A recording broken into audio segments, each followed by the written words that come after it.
자, 우리 이제 춘향전 간단하게 정리해 볼 건데, 우리 필기할 내용이 좀 있어서 이제 필기 좀 합시다.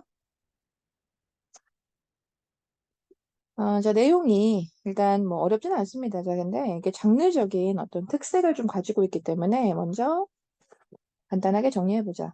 자, 이 판소리개 소설이라고 해요. 이 소설 자체는. 근데 말 속에 답이 좀 있죠. 자, 판소리개 소설이 뭘까? 애초에 판소리였다는 얘기죠. 그런데 판소리가 이제 좀 인기를 얻게 되고, 이제 누군가에게 이제 뭐 소설로 이렇게 좀 적히게 된. 자, 뭐 그런 이야기입니다. 이제 그래서 판소리에서 시작을 해가지고 이렇게 소설로 정착이 돼. 자, 그렇다 보니 이 판소리계 소설은 물론 이제 춘향전만 있는 건 아닌데, 뭐 다른 작품을 보더라도 이 좀 특유의 이 판소리계 소설이 가지고 있는 특징이 좀 있기 마련입니다. 자, 그래서 정리를 좀 해보자. 음.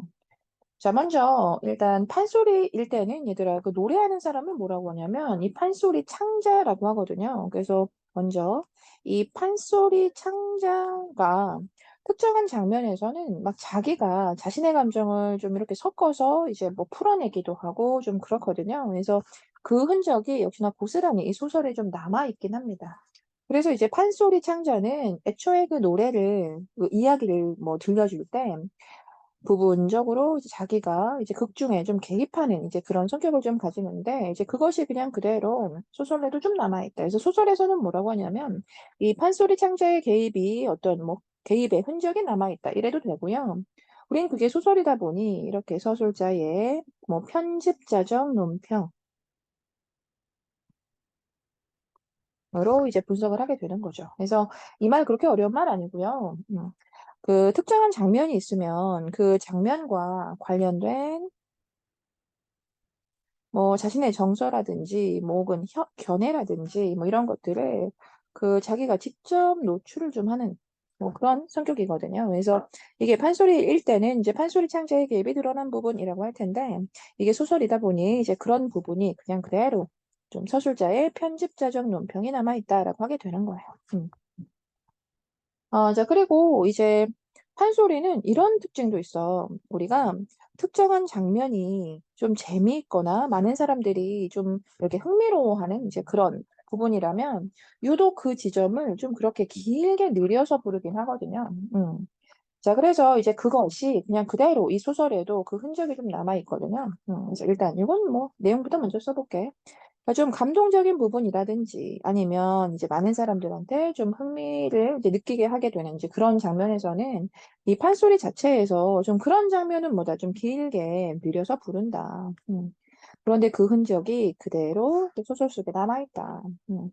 그래서 이게 소설이다 보니 그 장면을 뭐라고 하냐면 좀 확장적인 문체가 드러나는 지점이다. 이제 이렇게도 이야기합니다.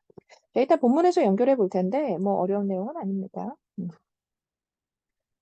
자, 그 다음에 또 역시나 이게 판소리였다 보니 아무래도 그 노래가 가지고 있는 이제 그런 어떤 운율감, 즉 운문적인 성격도 있고요. 자, 당연히 이제 소설로 이제 그것을 좀 풀어내서 썼다 보니 당연히 뭐 소설적인 뭐 그런 성격도 있겠죠. 그래서 운문체와 산문체가 좀 혼합되어 있다. 자, 이런 이야기를 하게 되는 거예요. 자, 그리고 마지막으로 이런 말 한번 해보자. 즉 언어의 양면성이라고 하는데 애초에 이 판소리라고 하는 이 장르는 물론 뭐 서민층의 정서가 아주 크게 나타나 있는 이제 그런 뭐 장르이긴 해요. 판소리 자체가. 그런데 서민만 그렇다고 해서 서민들만 즐겼냐라고 하면 그건 아니거든요. 그래서 서민층이 중심이 되어서 이렇게 퍼져나간 뭐 그런 뭐 판소리이긴 하지만 이 서민층의 언어와 동시에 이 판소리 자체를 양반층에서도 뭐 좋아했던, 그 즐겼던 좀 그런 것이기 때문에 이 서민층의 언어와 그 양반층의 언어가 또 역시나 좀 혼재되어 있는, 좀 혼합되어 있는 좀 그런 성격을 가집니다. 여기서 이 양반층의 언어라고 하는 건 너무 어렵게 느끼지 마시고요. 이제 양반층의 언어 이러면 보통은 좀 한자어다. 이제 이렇게 이해하시면 돼요. 자, 그래서 지금 기본적으로 판소리계 소설에 대한 이야기 좀 했고요. 이따 본문이랑 다 좀 연결해 볼 거고. 자, 그 다음에 우리가 좀 미리 알고 가면 좋은 게 이게 주제의식이에요. 주제. 사실 이 판소리개 소설은 겉으로 드러나 보이는 그 주제는 좀 간단해요. 뭐 그렇게 어렵지 않습니다. 뭐 대표적으로 우리가 알만한 뭐 흥부전 같은 거 보면 겉으로 드러나 보이는 주제는 아주 단순하죠. 뭐 그 형제간의 우애 있게 살자 뭐 이런 거잖아요. 그러니까 이 작품도 보면 이제 겉으로 드러나는 즉 표면적 주제라고 하는데 이 표면적인 주제는 단순합니다. 즉 남녀간의 사랑 이야기죠. 남녀간의 뭐 사랑이다 이래. 자, 근데 사실 이걸 풀어내기 위한 그 과정에 참 여러 가지 스토리를 좀 보면은 우리가 좀 이렇게 눈여겨봐 줄 수 있는 그런 지점들이 좀 많아요. 그래서 우리가 이 남녀간의 사랑을 끌고 가면서 그 바탕에 참 그 시대의 모습이 많이 녹아있긴 하거든요. 그래서 이제 이면적 주제로 가장 대표적인 게 뭐냐면 바로 이 학정이라고 하는데 이 학정이란 말 자체가 좀 가혹한 정치를 뜻하고요. 자, 즉, 실제 이몽룡이, 그 우리 지문이기도 한데, 그 이몽룡이 막 이렇게 그 변사또 다 이렇게, 응징하잖아, 그지? 그래서 이 학정을 좀 비판하는, 좀 응징하는, 자, 그 자체가 이 작품이 가지고 있는 뭐 어떤 뭐 이면적인 주제이기도 하다. 자, 이런 얘기를 하게 됩니다. 자, 이 가혹한 정치라고 하는 건 우리가 좀 가렴주구다라고 하기도 해요. 사자성어로. 자, 이제 그리고 이것도 좀 여러 가지 얘기해보자. 또 어떤 것도 또 인면적 주제로 얘기할 수 있냐면, 자유연애사상. 맞아, 이게 사실 어려운 얘기는 아니고, 그 남녀가 이렇게 서로의 상대를 뭐 서로 각자 선택을 하는 겁니다. 그러니까 그 당시에는 이제 이 결혼이라고 하는 건 남녀의 어떤 만남, 관계, 막 이런 것들은 사실 전부 다 부모님이 이제 이렇게 정해주시는 거란 말이지. 자, 그게 바로 조선시대잖아요. 근데 이렇게 자기가 이제 원하는 뭐 짝을 자기 스스로 이렇게 찾는 이제 그런 것이기 때문에 그 우리 초반에 이제 줄거리로 빠져 있긴 하지만 실제 이제 이몽룡하고 춘향이가 서로 만나서 첫눈에 반해서 사랑에 빠지는 뭐 그런 거잖아요. 그래서 이 작품이 이제 자유연애 사상이라는 것이 또 하나 좀 바탕에 놓아 있다라고 할 수도 있습니다. 음. 자, 그리고 또 이렇게도 가능해요. 그러니까 즉 여인의 뭐 절개, 즉 여인의 절개를 좀 주제로 한다. 이렇게 해도 됩니다.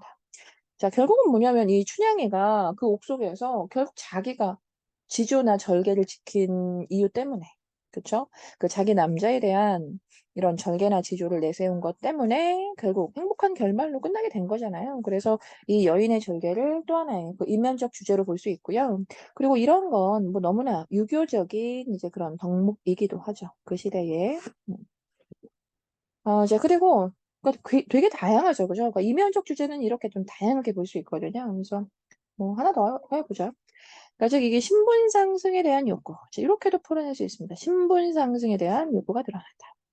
자, 이것도 이유가 뭐냐면 이제 그런 거지 뭐. 그러니까 우리 춘향이가 애초에 기생의 딸이잖아요. 그죠?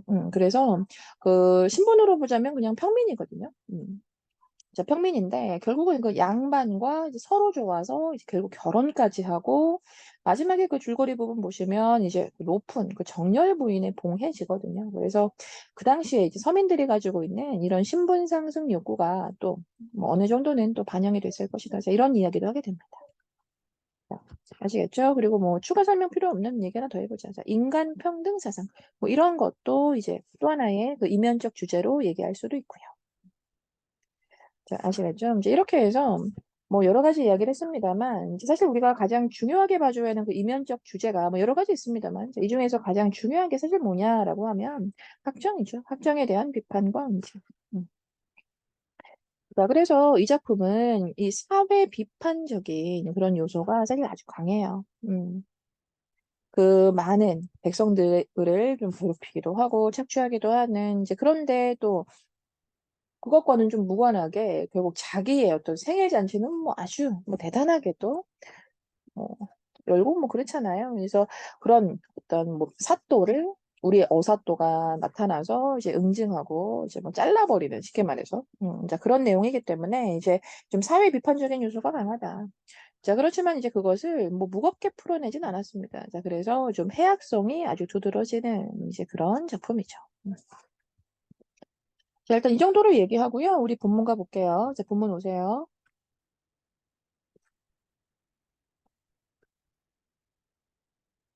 자, 이제 본문인데, 이제 본문 내용을 어쨌든 들을 때는 이제 우리가 알고 있는 자세 혹시 기억나죠? 그러니까 내용을 전혀 모르는 상태에서 들으시면 안 됩니다. 그러니까 당연히 스스로 먼저 이렇게 좀 줄거리 정도는 파악해 놓고, 자, 그리고 시작하셔야 됩니다.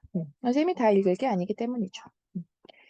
자, 일단 줄거리 부분에는 간단하게 이 정도만 볼게요. 그러니까 즉 두 번째 줄에 보시면, 그러니까 선생님이랑 줄은 좀 달라요. 너희들은 지금 자습서 보고 있을 거예요. 그죠? 자, 이런 지점이 있어, 줄거리에. 그러니까 이제 그네를 타는 춘향이를 보고 반한다. 그날로 둘은 사랑에 빠져서 결혼을 약속한다. 자, 이거. 그러니까 즉 이것과 연결할 수 있는 그 분석의 내용이 뭐겠어요, 얘들아? 역시나 그 자유연애 사상이겠죠. 자, 그들의 이 만남에 관련된 그 서사를 좀 보면 이렇게 자유연애 사상이 좀 드러나 있습니다. 자, 그래서 이제 뭐 또 내려오시면 이런 게 있습니다. 그 변학도, 변사도라고 하는데 이 변사도가 이 춘향을 불러내어 막 수청을 강요하죠. 뭐, 그러니까 평민인데 평민을 불러가지고 뭐 자기 수청을 들라고 뭐 강요도 하고 막 이렇습니다. 그래서 그 말을 듣지 않는다고 해서 막 옥에 가두고 막 이러죠. 그죠? 그래서 이런 것들이 좀 학적의 모습이다. 이렇게 이야기할 수 있고. 자, 이제 그 다음에 뭐 너희들이 읽어보시면 되고요. 이제 이렇게 본문 한번 시작해 봅시다. 자, 본문 내용의 이제 시작이 뭡니까? 변사또의 생일이 이제 시작되는 그런 내용이죠. 그죠? 자, 이제 본문 시작하는 이 절정 1 지점에는 우리가 그 어휘 정리만 좀 몇 개 해주시면 됩니다. 일단 가까운 읍의 수령들이라고 해서 가까운 읍에 이런 우두머리들이 그 읍을 이제 관리하는 그 마을의 관리를 이제 맡고 있는 그런 수령들이 막 모여든다 뭐 이런 얘기였고 그러니까 손님들 초대한 거죠 뭐. 자, 이제 그런데 이제 여기서 이런 말을 좀 하잖아. 체크할게. 관청색을 불러서 뭐 다담을 올려. 자, 이러거든. 그래서 관청색이라고 하면 이게 음식. 자, 음식을 관리하는 뭐 하인이다. 알겠죠? 이 정도로. 자, 그리고 또 육고자를 불러서 빨리 소잡아라 막 이러거든. 그래서 육고자 같은 경우에도 뭐 고기 담당, 즉 고기를 뭐 관리하는 뭐 하인이다. 이 정도로 해놓고, 그 다음에 또 예방을 불러서, 악공을 대령이라 뭐 이러거든. 그래서 예방 같은 경우는 이제 음악이지, 뭐, 음악. 뭐, 그냥 악기. 자, 그런 것을 관리하는 또 역시나 하인. 자, 그 다음에 이제 주의해줘야 하는 게 마지막으로 승발을 불러서 천막치라 그래 막 이러거든. 그래서 이 승발 같은 경우에는 자, 밑에 읽어보면 나와 있지만 이건 잡리라는 사람이에요. 즉 잡일 이것저것 다 하는 이 잡리라는 하인이거든. 그래서 이 승발 승자 때문에 자꾸 어휘풀이 가지고 승려 뭐 스님 이렇게 나오는데 스님 아니에요. 알겠죠? 자, 이렇게 해서 지금 생일 잔치를 준비하고 있습니다. 음. 자, 이제 그 다음에는 간단하게 체크해보면 뭐 이런 거죠. 그래서 뭐, 사면 육각에 풍류 소리가 막 나고, 뭐, 여러 치마 입은 기생들이 뭐 춤도 추고 뭐 이러고 있습니다. 그래서 이런 지점에서 지금 이 생일 잔치의 모습이 어떻다? 아주 화려하고 성대한, 자, 그런 이제 생일 잔치라는 거지. 자, 이제 그런데 이제 중요한 내용이 나오기 시작합니다. 자, 서술자의 말을 잘 보면 이렇게 춤을 추고 있는데, 어사의 마음은 심란하구나. 자, 이러거든. 그래서 이제 이런 지점에 우리가 아까 이야기했던 자, 판소리라면 이제 판소리 창자의 개입이 좀 드러나는 지점입니다. 소설이기 때문에 이제 그렇게 말해도 되긴 한데 자, 이 지점에는 바로 이 편집자적 논평이 좀 드러나죠. 알겠죠? 자, 편집자적 논평은 반드시 문제로 나오기 때문에 반드시 어느 지점이 이제 이 편집자적 논평으로 잡히는지 꼭 체크 따로따로 잘 해두셔야 됩니다. 자, 이제 그렇게 해서 지금 이 잔치 벌어지는 걸 본 이 어사또, 자, 어사또의 마음은 뭐 좋지 않죠. 그러니까 이유가 뭐냐라고 하면 굳이 쓰지 않더라도 지금 백성들은 너무나 막 궁핍하게 살아가고 있는데 이 잔치가 너무 화려하잖아. 자, 그래서 이제 그걸 보는 우리 이 좋은 심성의 이 어사는 우리의 이몽룡은 마음이 좋지 않죠. 자, 이제 그렇게 해서 이제 나도 술 한 잔 주시오 뭐 청하는 장면인데 그다음 보면 이런 말이 있어. 이제 이렇게 술이나 좀 얻어 먹읍시다 이러는데 체크해볼게. 저 사령의 거동 좀 보소. 이래. 저 사령의 거동 좀 보소. 그래서 이런 거 이제 거동 좀 보소. 이 체크가 색깔이 좀 마음에 안 드네. 그래서 요거는 요 정도로 하고 이제 여기에서 이 말 끝에, 이 서술자의 말 끝에, 뭐, 저 사람 좀 보소, 이런 말은 사실 일반적인 고전소설에서는 자주 보기는 좀 어려워요. 이런 건 좀 판소리계 소설에 나와 있는 그런 뭐 특징이거든요. 그러니까 이런 게 이 판소리 창자. 자, 창자의 어투예요. 그래서 역시나 그것이 지금 소설에 남아있게 된 거죠. 이게 판소리는 이런 어투가 좀 있거든. 음. 자, 아무튼 이렇게 해서 지금 저 사령은 뭐 문지기 정도로 볼게요. 그래서 뭐 그 문 앞을 잘 지키고 있는 그런 하인인데, 그래서 일단은 이제 뭐 금지했다, 뭐 안 된다, 뭐 이런 얘기를 했습니다. 자, 그런데 체크 한번 해볼게. 이제 그렇게 지금 어사또의 등을 밀쳐내니 어찌하니 명관인지 이러거든. 자, 그래서 일단 이 지점에서는 두 개를 좀 볼게요. 먼저 어찌하니 명관인지. 그러니까 이렇게 좀 그 상황에 대한 좀 빈정거림이 있어요. 누구의? 그 소설이니까 서술자예요. 만약에 판소리였다면 이 판소리 창자예요. 그러니까 좀 빈정거림이 느껴지나요? 그래서 우린 이런 걸 이렇게 좀 편집자적 논평이다. 즉 상황에 대해서 자신의 어떤 주관적인 견해를 좀 이제 개입시키는 좀 표현하는 이제 그런 지점이거든요. 그래서 일단은 편집자적 논평인데 그 말의 내용 잘 보면 아, 참 정말 명관이다 이랬거든. 참 대단한 그런 뭐 관리자다 뭐 이렇게 얘기한 거잖아요. 대단한 사람이다 뭐 이렇게. 그래서 내용으로 보자면 이게 표현법인데 결국 이 표현으로 보자면 이제 반어법이 됩니다. 자, 이제 그 다음에 좀 간단한 거지만 이제 중요한 서사를 잠깐 볼게요. 자, 이런데 이 상황에 온봉의 영장. 음.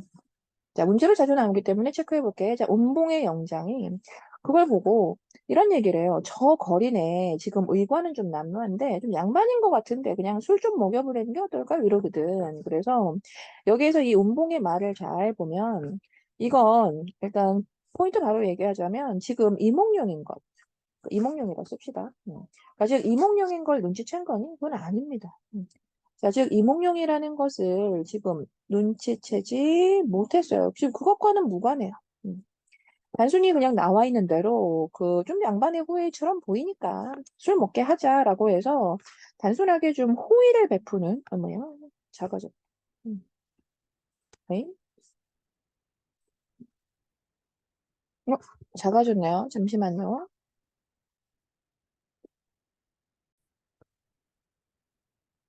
자, 다시 봅시다. 자, 이렇게 해서 좀 호의를 베푸는 부분이라는 거예요. 그래서 단순히 이렇게 좀 호의적인, 좀 관대함을 좀 드러내는 이제 그런 부분이었습니다. 음. 자, 이제 이렇게 해서 뭐 들어오게 하는 게 어떻습니까? 뭐 이래요. 이제 이 말을 들은 이제 우리의 본관사또, 누구야? 변사또죠, 그죠? 자, 변사또가 이런 얘기를, 자, 뭐 운봉에 뭐 생각이 그렇다면 뭐 이래요. 그래서 일단은 받아들이긴 합니다. 뭐 사실 그렇지. 자기가 초대한 손님이 하는 말인데.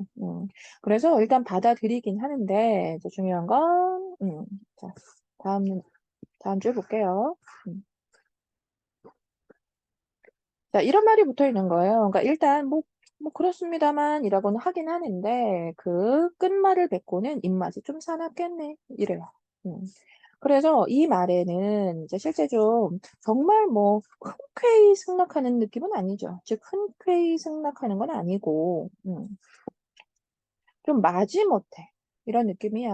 알겠죠? 자, 마지못해. 뭐 어쩔 수 없이. 뭐 이런 거죠. 자, 그리고 사실 이 지점도, 참 그렇게 말하는 이 변사토의 마음이 좀 불편하겠네. 자, 이런 식으로. 자, 여기에도 뭐가 좀 표현되어 있다? 이 편집자적 논평이 좀 드러나 있습니다. 이제 그리고 이제 이 상황에서 어사또가 다음에 이제 이런 속마음을 좀 드러내요. 작은 따옴표 보이죠? 자, 이 상태에서 어사또는 속으로 오냐? 도적질은 내가 할 테니까 그래 오라는 뭐 네가 받아라 이러거든. 그래서 일단 이 말의 의미는 일단 시험을 우리가 보기 위해서 두 가지로 좀 접근을 해볼게. 일단 이 말은 있는 그대로 좀 속담이긴 합니다. 그래서 속담의 뜻을 그냥 그대로 좀 한번 적어보세요. 선생님이 오른쪽에 적혀 있는데 너희들은 아마 자습서기 때문에 왼쪽에 어딘가 있을 거예요. 그래서 뭐 찾기 싫으면 뭐 여기 체크하시면 됩니다. 쓰시면 되고요. 자, 즉 속담의 뜻은 뭐 다음과 같아요. 일단 좋은 결과는 뭐 자기가 이제 뭐 행하고 받고 나쁜 결과는 뭐 남한테 이렇게 돌려버리는 이제 속담의 뜻은 이렇게 우리가 이야기하게 됩니다. 자, 근데 이 말 속에 담긴 이몽룡의 심리라고 해서 그냥 말의 의미라고 볼게요. 그럼 이 말의 의미가 뭔가? 문맥상의 의미는 뭔가? 이거거든. 그래서 이 말의 의미는 그래, 변사또를 내가 벌하긴 할 거야. 근데 일단 먼저 먹고, 실컷 먼저, 뭐, 생일잔치 왔으니까 실컷 먹고, 잘잘못은 좀 이따가 가려보겠다. 음. 자, 이렇게 해서 우리가 이 문맥상의 의미를 얘기합니다. 그래서 속담이 가지고 있는 그 뭐 일반적인 뜻과 그리고 이 문맥상의 그 의미를 좀 따로 이해해 주세요. 음. 자, 이제 그렇게 해서 지금 들어가서 이제 뭐 상을 받는데 중요한 건 체크 한번 해볼게. 자, 두 줄 내려오시면 그렇게 지금 상을 받아봤는데 어사또의 상을 보니 이 어찌하니 공분하랴. 어사또의 상을 보니 정말 이건 뭐 통보를 하지 않을 수가 없더라. 그러니까 아주 심각하더라 상이 상차림이 뭐 그렇더라 이런 얘기입니다. 그래서 여기도 역시나 이 편집자적 논평 얘기할 수 있고요. 자, 이제 그리고 체크하지 않더라도 뭐 아주 너무나 보잘것없게 이제 그렇게 지금 음식을 올려놓고 뭐 상을 준 거죠. 음. 자, 중요한 내용 나옵니다. 자, 그러고 있는데 이제 뭐 기분이 나쁘겠죠. 그래서 지금 운봉영장, 자, 어사또가 이 운봉영장의 갈빗대, 그러니까 갈비뼈죠. 그러니까 운봉영장의 그 가슴 쪽에 갈비뼈를 콕 찌르면서 이런 얘기를 해요. 나도 갈비 한 대 좀 먹읍시다. 이런단 말이야. 그래서 일단 이 지점에는 사실 많은 사람들이 이 소설을 읽다가 뭐 본판소리였다면 뭐 듣다가 좀 재밌어 하긴 했을 겁니다. 그래서 이 지점에는 우리가 좀 말장난, 우리 조상님들의 그 말장난이 좀 들어있긴 하죠. 그래서 언어 유희적인 이제 그런 부분이라고 하고요. 이 언어 유희 어려운 거 아닙니다. 그래서 말장난이다. 알겠죠? 즉 단어의 뜻 가지고 좀 장난을 치는 건데, 이 언어 유희는 좀 종류가 있고요. 자, 이 소설에서는 좀 다양한 언어 유희를 확인해 볼 수 있거든. 그래서 이 언어 유희의 종류로 우리 이 지점, 이 갈비 한 대 먹읍시다. 자, 이것은 뭐다? 동음이어요. 즉, 동음이의어를 활용하고 있는 이제 그런 언어 유희예요. 자, 아시겠죠? 자, 일단 이렇게 해서 갈비 한 대 먹읍시다. 이랬는데, 자, 여기에서 온봉이 다시 하는 말. 음. 자, 이런 잔치에 이렇게만 놀면 뭐냐 이러면서 체크 한번 해볼게. 지금 차운한수 씨 가면 어떻습니까? 자, 이래요. 그러니까 차운한수를 해보자라고 하는 건, 그러니까 즉 시를 지어보는 게 어떻습니까? 즉 한시 짓기를 제안하는 거야. 음. 자, 근데 여기에서 이 왜 갑자기 한시를 짓자고 하는 건지에 대해서 이해를 좀 해볼게요. 그러면 다시 좀 위로 올라가 볼게요. 지금 자기가 결국 이렇게 그 변사또한테 제안해가지고 들어온 사람이야, 그치? 근데 이 사람한테 그래도 이렇게 음식이라고 좀 내어주긴 했는데 이 사람이 제일 끝에 앉아서는 어떻게 행동했니? 그 음식상을 발로 탁 차버리고 있는 거야. 그러니까 그 상황에 지금 분위기 어떻겠어요? 좀 싸해지지 않을까, 그지? 그래서 많은 사람들이 갑자기 쟤 뭐야? 쳐다볼 수도 있고. 자, 그래서 이렇게 발길로 탁 차가지고 분위기가 좀 안 좋아지는 것 같으니까 지금 이렇게 한시 짓기를 제안한 이유가 뭐냐라고 하면 좀 분위기 전환을 위해서라고 하게 됩니다. 알겠죠? 음. 자기가 그래서 어쨌든 앉으라고 했던 사람인데, 그지? 그래서 자, 이쯤 하면서 이제 뭐 한시를 지어보는 건 어떻습니까? 이런 거. 자, 이렇게 해서 체크 잠깐 해보면, 이제 다음 줄에 그렇게 운을 낸다라고 해서, 뭐, 높을 고자, 기름 고자를 내어놓다. 이러는데, 이게 사실 한시를 짓는 규칙이에요. 그러니까 뭐 이걸 자세히 알 필요는 없는데요. 그 한시를 짓는 좀 규칙이 특정한 그 한자를 그 특정한 위치에다가 배치를 해놓고, 이제 그런 다음에 이제 내용을 만들어 넣는 거거든. 자, 그래서 이제 운자라고 하는 이제 이 한자를 두 개 이야기했습니다. 자, 이제 그래서 어사또가 하는 말이 체크 좀 해보면 어사또가 다음 줄에 나도 어릴 때 한자 좀 읽었다 이러면서 이렇게 좋은 데 와가지고 이렇게 포식을 하니 나도 해보겠다. 이래. 그러니까 이 말 속에는 뭐가 보이니? 제 표현법 당연히 반어가 보이죠. 자, 다음 줄 보면 이렇게 해서 지금 운봉영장은 그래라 이러면서 이제 봇과 벼루를 내어준 거야. 근데 체크해볼게. 갑자기 자, 사람들은 다 짓지도 못했는데 순식간에 글 두 개를 지어냈습니다. 자, 그래서 사람들은 이제 막 고민도 하고 막 그럴 거 아니야. 근데 여기에서 우리 이몽룡은 그냥 막 고민도 없이 막 순식간에 이 글을 지어냈답니다. 우린 이런 걸 사자성어로 뭐라고 하냐면 일필휘지라고 해요. 자, 그렇게 다음 보면 이제 백성들의 형편을 생각하고 본관사또의 정체를 감안하며 지었겠다라고 해서 이 또한 이제 서술자의 어떤 개입으로 편집자적 논평으로 우리가 접근하게 됩니다. 음. 자, 편집자적 논평. 음. 자, 이제 그렇게 해서 한시가 이제 다음에 나오는데, 이제 한자가 막 있죠, 그죠? 그래서 이 한자는 뒤에 다시 한글로 풀어서 다시 나오기 때문에, 이제 그때 보시면 되고요. 다만 여기에서 이제 운자는 좀 체크해 볼게요, 여기에. 잘 보면, 우리 운자 두 개 가지고, 이렇게, 고 보이죠? 여기 한자. 그 위에 나와 있는 것과 똑같죠? 이렇게 해서 이제 이런 걸 뭐라고 한다? 운자라고 한다. 그래서 운자를 잘 지켜서 지금 한시를 만들었다. 자, 그럼 시내용 볼게. 자, 이 시 내용은 좀 중요합니다. 중요해서 일단 좀 풀어보면, 자, 금동이의 아름다운 술은 일만 백성의 피야. 너희들이 먹는 그 술은 피야. 백성들의 피야. 이러고 있죠. 또 안주는 백성들의 기름이란다. 막 이래. 자, 그러니 어떠니, 여기에서? 자, 우리가 지금도 이제 시의 비유법으로 얘기하는 그 은유법이 쓰이고 있다는 거. 알 수 있고요. 그렇게 촛불에 눈물이 떨어지면 그건 백성 눈물이야. 음. 또 결국 노랫소리가 막 높은 건 결국은 그 주위에 이렇게 백성들의 원망 소리가 높을 수밖에 없어 막 이러거든. 그래서 이 은유가 기본적으로 다 바탕에 있고요. 그리고 이제 일행, 이행, 삼행, 사행 자 이것들이 좀 어떠니 다좀 짝을 맞추어서 진행이 되죠. 통살 구조가 나란히 반복되고 있죠. 그래서 대꾸법이라고 이야기하게 됩니다. 자, 그래서 일단 이 시는 얘들아 좀 중요한 의미가 있습니다. 그래서 일단 이 내용으로 보면, 즉 주제로 보면 어떠니 실제 정말 이 지점에서 음, 그 변사또의 여러 가지의 그 모습을 좀 비판해주고 있는 거죠. 그것이 사회의 모습, 그 많은 관리들의 그런 어떤 뭐 가혹한 정치를 비판하고 있는 내용입니다. 자, 그래서 주제 자체를 이렇게 우리가 아까 이야기했었던 그 가렴주구에 대한 어떤 비판을 가지고 있다. 라고 하게 되고요. 그리고 이게 중간에 지금 쭉 진행되는 그런 서사를 잘 떠올려 보고 지금 한시 지어보자라고 하는데 이렇게 지어낸 거야. 그러니까 이제 이 시가 가지고 있는 어떤 서사적인 기능을 좀 보시면 어때? 여기에서부터 어떤 긴장감이 이제 고조되기 시작하겠죠. 그렇게 새로운 사건의 시작을 알리게 됩니다. 그리고 이제 이 시를 보고 다음 보면 아직까지도 이 본관사또는 몰라 눈치가 없어. 자, 근데 이 운봉명장, 자, 이 운봉은 자, 다음 줄 체크 한번 해볼게. 자, 앞불서 일이 났구나라고 해서 이 시를 보자마자 자, 여기에서 어떻다 눈치를 챈다. 자, 이몽룡 오사또인가 보다 이렇게 눈치를 채게 됩니다. 음. 자, 아시겠죠? 자, 이렇게 해서 다음 보면, 이 운봉영장이 이제 각 하인들한테 막 분부를 이제 뭘 시키는 거야. 시키려면서, 야, 빨리 좀 뭐, 잘 단속을 좀 해야겠다 이렇게 해서 막 뭔가를 시키는데 자 이렇게 해서 시키는 이 지점을 잘 보면 연결 잠깐 해볼게 공방을 불러서 뭐 돗자리 단속을 시켰고 병방을 불러서 역마를 단속시켰고라고 했는데 굳이 이렇게 의미가 다 유사한 것들을 쭉 늘어놓는 것이 굳이 좀 불필요하긴 하거든요 근데 이 지점에서 굉장히 좀 의도적으로 길게 느리고 있는 이제 그런 특징이 좀 보입니다. 그래서 이런 게 이제 판소리였다면 이제 특정한 지점을 좀 길게 늘려서 말하는 그 장면의 극대화다라고 하게 되는 거예요. 음.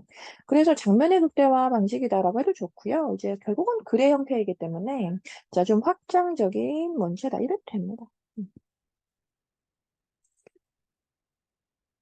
자, 그런데 이제 아직도 그 다음 줄 보면 뒤에 보세요. 자, 본관사또. 자, 우리 변사또는 어떠니? 아직 눈치 못 채고 있죠? 자, 보입니까? 그래서 아직 우리 본관사또는 눈치를 못 채고 있다. 자, 이 정도 하고요. 자, 이제 뭐, 세네 줄 내려와 볼게요. 내려오면, 이때 이제 밖에서 우리 어사또는 뭐, 부하들과 준비를 하고 있습니다. 쳐들어갈 준비를 하고 있죠. 그래서 이런 지점도 마찬가지예요. 이제, 뭐, 이렇게 눈길을 보내고, 뭐, 저렇게 눈길을 보내고, 막 이러고 있거든요. 그래서 이런 것들도 전부 다 좀 전에 말했던 대로 좀 확장적 문체다라고 이야기할 수도 있겠네요. 자, 이제 그렇게 해서 밖에서 준비를 막 하다가 어떠니 이제 쳐들어가는 거죠. 그리고 뭐 중간에도 한번 있었을 것 같은데 다시 한번 나왔으니까 볼게. 여기에서 또 보소. 자, 이런 말들이 좀 있죠. 그죠? 아까도 한번 체크했지만 이런 말이 뭐다? 전부 다. 이 판소리 어떤 창자의 어투가 그대로 남아있다. 알겠죠? 음. 자, 이제 그렇게 해서 체크해 볼게. 자, 암행어사 출도야 라고 해서 이제 이렇게 막 쳐들어가는 겁니다. 음. 그래서 사실 이 말은 되게 중요해요. 자, 이 말부터 이제 어떠니 결국 뭐 우리가 극적 반전의 기능이다라고 하긴 하는데 너희들은 이제 그 극적 반전의 느낌을 좀 받지 못할 수도 있어요. 근데 사실 이 춘향전을 처음부터 좀 차분하게 읽어보고 여기까지 왔다면 사실 이 암행어사 출도요라는 이 지점에는 아주 큰 카타르시스도 있고 그 많은 사람들한테 읽는 사람들한테 자, 그리고 이제 이 자체가 결국 또 후반부를 알리는 것이기도 하기 때문에 좀 극적 반전의 기능을 한다라고 할 수도 있습니다. 자, 근데 그 다음 줄에 이제 그렇게 해서 쳐들어가는데 체크해 볼게. 강산이 막 무너지는 천지가 뒤집히는 마치 초목 금수가 다 떠는 것 같아. 안이 떨려 이러고 있죠. 자, 그래서 이것도 선생님 체크하는 색깔 보면 알 수 있겠죠? 음.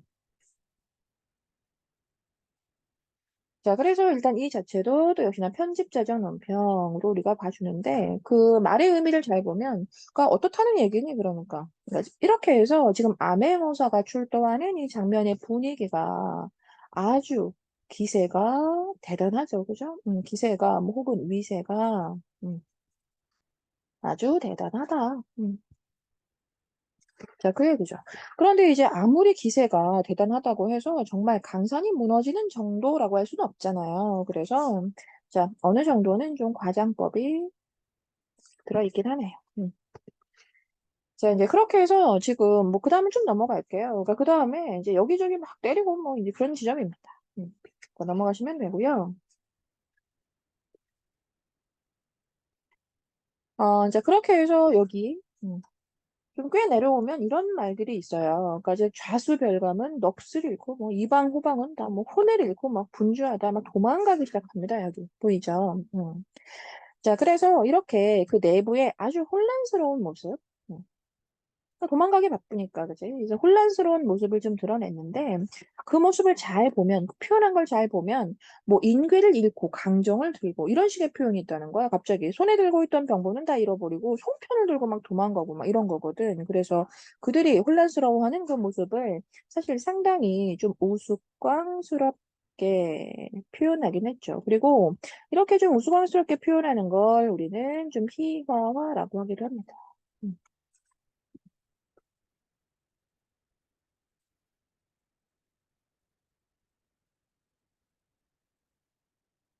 자, 볼게. 이제 그렇게 해서 막 여기저기 다 도망가고 있는데, 이제 이때 우리 이 본관사또. 자, 본관사또는 이런 표현이 있어. 뭐 본관사또가 막 똥을 싸고 막 이런 얘기. 똥을 싸고 뭐 멍석 구멍 쇠양쥐 눈 뜨듯하고 막 이렇게. 그러니까 이런 것들, 이런 모습 자체도 역시나 뭐다. 당연히 이제 혼란스럽고 뭐 공포감에 휩싸인 뭐 그런 모습일 텐데. 자, 역시나 표현이 어떻습니까? 좀 우스꽝스럽게 표현했네요. 좀 희화화하고 있다. 그치? 자, 그러면서 이 변사또의 말에 중요한 말이 하나 나옵니다. 볼게. 추워라. 문 들어온다. 바람 닫아. 물 많으니까 목 들여라. 뭐 이러거든. 그래서 이 말도 잘 보면, 이렇게 해서 실제 좀 쓰여야 하는 그런 단어의 위치가 좀 바뀌었죠. 그죠? 그래서 이런 것도 이제 우리는 뭐 열심히 문제 풀기 위해서 결국은 정리하다 보니까 뭐 재밌는 건 뭐 못 느끼겠죠, 우리는. 자, 그렇지만 자, 이 자체는 우리 조상님들에도 말장난이 들어있긴 합니다. 그래서 언어유희라고 또 하셔야 되고요. 다만 위치가 좀 이렇게 전도됐죠. 그죠? 자, 그래서 우리는 이걸 도치에 의한 언어유희다. 자, 이렇게 이야기합니다. 자, 좀 넘어갈게요. 자, 이제 이렇게 해서 결국 어사또가 음, 많은 사람들을 뭐 한 대씩 다 때리고 막 이러면서 지금 가장 높은 자리에 앉아가지고 하는 말 체크해볼게. 봉관사또는 봉고파직이다 이러거든. 그래서 여기에서 그러니까 쉽게 말하면 봉고파직이라고 하면 그러니까 즉 자르다야 사람을 자르다. 그러니까 사람을 그 자리에서 결국은 자르다 이렇게 되거든요. 그래서 여기에서 우리는 학정을 응징했다. 되겠죠. 즉 학점을 응징했다 이렇게 얘기합니다.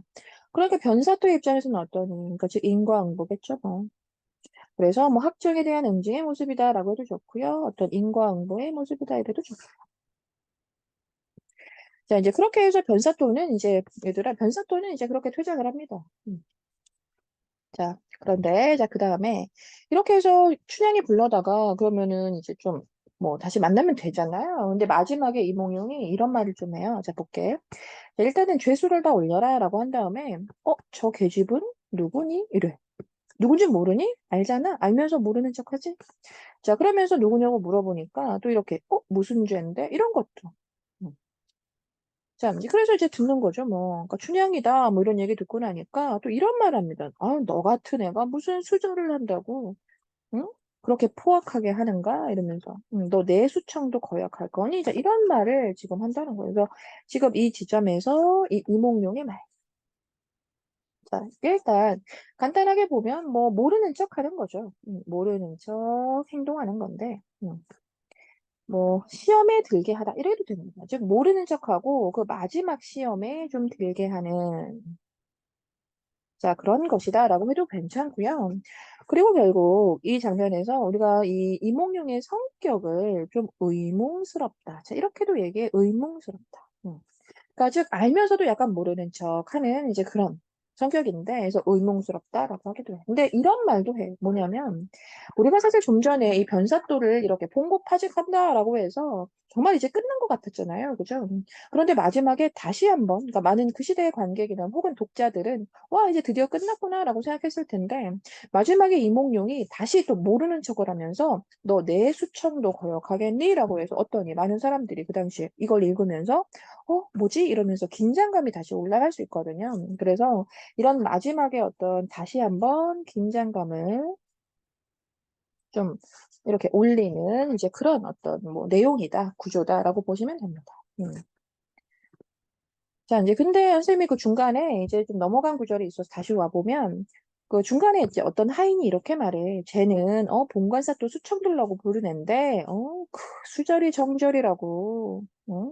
자, 말의 뜻은 뭐 그렇게 크게 중요하진 않은데요. 그러니까 수절이 정절이라고. 저렇게 악을 쓰며 달려드는 애입니다. 막 이래. 그래서 이 수절이 정절이라 자, 이것 또한 자, 언어 유희로 이해하시면 됩니다. 음. 자, 그런데 이제 이 언어 유희 같은 경우에는 우리가 이 발음의 유사성을 통한 언어 유희다. 이렇게 이야기한다는 거예요. 그래서 사실 이 작품엔 지금 선생님이랑 같이 언어 유희의 부분을 어디 봤냐면 총 세 군데를 봤다는 거야. 그래서 일단 이 세 군데에서 우리가 언어 유희를 얘기하는데 사실 그 어떤 뭐 내부의 이야기는 다 다르죠. 첫 번째 언어 유희는 뭐였냐면 동음 이의어에 의한 언어 유희였고 두 번째는 우리 도치에 의한 그 언어 유희. 지금은 발음의 유사성. 사실 이렇게 내부적으로 좀 다르거든요. 그래서 좀 헷갈릴 수 있는데 이제 문제를 좀 많이 풀어보면서 선생님이 좀 추가적으로 이야기하고 너희들도 좀 익히셔야 됩니다. 이제 언어 유희는 문제로 나올 가능성이 굉장히 높거든요. 자, 그래서 일단 넘어갈게요. 이제 언어 유희 총 어디다? 세 군데 나왔습니다. 음. 자, 이제 그러면서 이제 좀 전에 이제 이몽룡이 너 내 수청도 거역할 거니? 이랬지. 이제 춘향이가 하는 말 체크해 볼게. 자, 이건 뭐 내려오는 관장마다 이 모두가 명관이로구나. 이제 이래. 참 대단한 사람들이네. 이러거든. 그래서 이 말 속에는 또 역시나 뭐가 있다? 단어가 있네. 음. 자, 그러면서 이제 간단한 시 하나를 좀 만들어서 얘기해. 그러니까 중요하거든, 그게. 자, 층암절벽 높은 바위가 바람이 분들 무너지며 이 푸른 나무가 눈이 온들 변하겠니? 이래. 자, 당연히 이제 우리가 아주 중요하게 보는 그 서리법이잖아요. 그래서 서리법이니까 좀 풀어볼게. 자, 무너지는 거야, 아닌 거야? 무너지지 않는 거죠. 그래서 이 높은 바위는 바람이 분다고 무너지지 않는다. 무너지지 않고 또 역시나 이 나무는 눈이 온다고 해도 결국 변하지 않는다. 이거지. 음. 자, 그렇게 해서 이 말 속에 담긴 어쨌든 주제, 의미는 뭐겠어요? 나는 달라질 생각이 없어. 나는 내 남자에 대한 절개와 지조를 지킬 거야. 뭐 이런 겁니다. 그래서 일단 이렇게 절개와 지조를 지키겠다는 이제 그 의지가 드러나 있는 것이 주제인데, 다만 이제 여기에서 뭐 이런 거, 뭐 바위, 결국 뭡니까? 이 바위는 무너지지 않는 거죠. 나무는 변하지 않는 거고. 그래서 이렇게 바위나 나무에 우리 춘향이의 절개가 좀 표현되어 있다라고 할 것이고, 그 문맥의 의미상 이런 바람 어떠니? 바람, 눈, 이제 이런 것들이 좀 이제 시련을 의미한다라고 할 수 있겠죠. 음. 자, 이제 거의 다 왔습니다. 자, 이제 이렇게 해가지고, 아직 이몽룡인 걸 모르고 있잖아요. 그래서 모르는 상태에서 대체 우리 서방님은 어디 계신가? 이런 식으로 이제 좀 신세 한탄을 하고 있는데, 자, 한탄을 하고 있는데, 이제 여기에서 체크해보면, 얼굴 들어 나를 봐라. 이렇게 해서 이 지점에서 자기의 정체를 밝힌다는 거지. 그러니까 사실 이몽룡이야. 뭐 이런 얘기잖아, 그지? 자, 이제 그렇게 해서 다음은 이제 뭐 너무나 좋아했다는 얘기고요. 이제 다만 뭐 한 세 줄 내려오면 아이고 좋아라 막 이러다가 이런 말이 있어. 이제 즉 객사에 봄이 들어 이와 춘풍이 나를 살렸구나. 자 이러거든. 그래서 일단 이 이와 춘풍이 날 살렸구나. 이게 직역을 해보면 이화, 봄바람에 떨어지는 이화, 꽃이잖아요. 그죠? 그래서 이와 춘풍의 의미 자체가 일단 겉으로는 어찌됐든 봄바람이 부는 뭐 혹은 봄꽃이 떨어지는 뭐 이런 거예요. 그래서 이 봄의 의미를 좀 가지고 있는 게 이 봄이 되어 결국 나는 살았구나 뭐 이런 식으로. 그래서 일단 이런 의미가 있긴 한데 이게 사실 그 이화의 이자를 보면은 이게 이몽룡의 이하고 좀 같은 한자이긴 하거든. 그래서 이건 그대로 뭐 이몽룡 자체를 의미하는 것일 수도 있다. 이렇게 얘기해요. 그래서 우린 이걸 좀 중의적이다. 즉 중의적인 의미가 있는 구절이다. 이렇게 얘기하게 됩니다. 음. 자, 이제 그렇게 해서 다음 문장 바로 가고요. 이제 그렇게 춘향이의 높은 절개가 결국은 빛을 보았으니 이 어찌하니 좋겠는가라고 하지, 그치? 그래서 이 춘향이의 높은 절개는 이렇게 빛이 났다, 빛을 보았다, 뭐 이런 얘기입니다. 그래서 여기에서 이제 마지막으로 이제 편집자적 논평 하나 해주시고, 네, 이제 그렇게 해서 지금 마지막 뭐 줄거리는 간단하죠, 뭐. 그러니까 이렇게 춘향이 뭐냐 하고 상단이를 서울로 데려갑니다. 음. 자, 근데 이제 마지막에 그렇게 춘향이가 이제 고향을 떠나게 되죠. 그죠? 자, 떠나게 되는데 그 마음이, 고향과 이별하는 마음이 사실 좋기도 하죠. 왜냐면 자기가 결국은 잘 돼서 가는 거니까 좋기도 한데 일희일비라고 해서 한편으로는 슬프기도 합니다. 자, 슬픈 이유는 당연히 고향을 떠나기 때문이고요. 그래서 그것이 좀 시의 형태로 마지막에 좀 나와 있기 때문에 간단하게 자, 그래서 이 시는 이렇게 잘 있어라, 잘 있어라, 이런 얘기 있어. 그래서 봄풀은 해마다 다시 돌아나지만 떠난 객은 돌아오지 않는다라고 해서 이 떠난 객, 뭐 자기 자신이잖아요. 그죠? 자신. 자, 나는 결국 돌아오지 못해라고 하면서 다시 볼 기약이 없다라는 말로 끝냈다는 겁니다. 이렇게 해서 지금 고향을 떠나는 자, 고향을 떠나고 있는 어떤 아쉬움이 표현되어 있습니다. 그래서 이 재회를 기약한다, 안 한다? 안 한다. 그런 거 없어요. 알겠죠? 그래서 고향을 떠나는 그저 아쉬움만 표현되어 있습니다. 다만 우리가 고전시 분석할 때 이런 걸 중요하게 보죠. 그 봄의 풀은 해마다 푸른데 결국 나는 돌아올 생각 없어, 돌아오지 못해. 뭐 이렇게 된 거잖아. 그래서 이 지점에 좀 자연사와 즉 인간사를 대조적으로 좀 표현하긴 했네요. 자, 봄은 해마다 돋아나고 해마다 다시 피죠. 그렇지만 나는 이제 한 번 가면 끝이야. 뭐 이런 얘기니까. 그래서 자연사와 인간사의 대조가 드러나 있다. 자, 이제 그렇게 마지막 보시면 되고요. 자, 이제 마지막은 선생님이 읽지 않더라도 이게 싹 다 잘 보시면 결국은 뭐 그렇게 이제 서울로 갔다는 얘기, 그리고 춘향이는 정렬 부인이 되었다라는 얘기. 자, 그렇게 이제 여러 높은 벼슬 다 하고, 우리 이몽룡은 퇴임, 즉 은퇴까지 하고, 남은 평생 백년 동락했고, 자식도 있었고, 자식도 총명했는데, 그 자식까지도 뭐 다 일일이 전부 다 높은 관직을 했더라라고 해서, 그 이후의 이야기는 그 이후의 사건. 자, 이후의 사건은 사실 아주 요약적으로 빠르게 지금 풀어놓았다는 거죠. 이후의 사건은 아주 요약적으로 빠르게 해놨고요. 자, 이제 정리 좀 해보면, 이렇게 마지막 내용을 잘 보시면, 이 고전소설의 너무나 일반적인 특징과도 같은, 뭐다? 해피엔딩이다. 즉, 행복한 결말로 얘기하게 되고. 음.